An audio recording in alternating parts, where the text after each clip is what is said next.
কত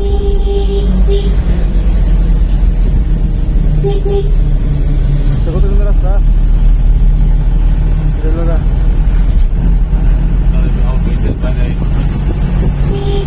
টাঙ্গাইল আছে টাঙ্গাইল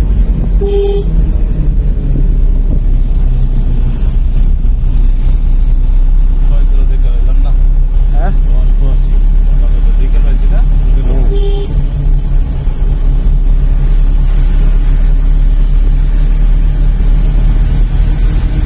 এটা তো টাঙ্গাইল যেতে করে রাস্তা না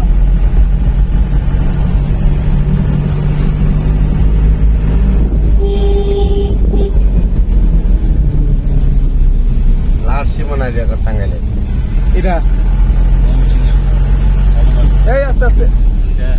ছাগল মিয়া ছাগল মারলে কি হয় 20,000 জরিমানা মাংস খাওয়া যাবে না ছাগল বলে 20,000 জরিমানা